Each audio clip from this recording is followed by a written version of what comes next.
चाचा कहाँ जा Mixed by DJ Nafis.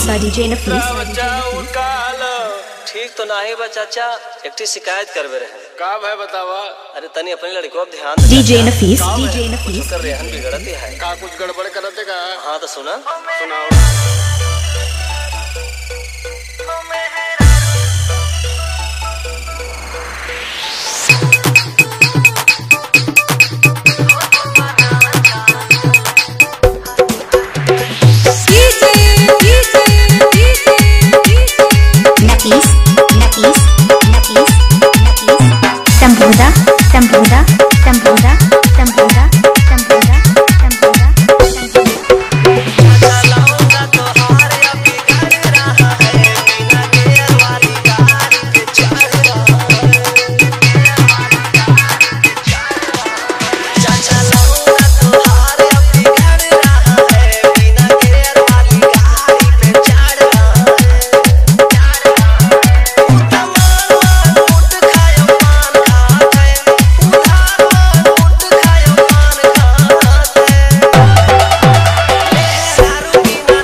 लड़का बिगड़ रहा है, हाथ से निकल जाएगा।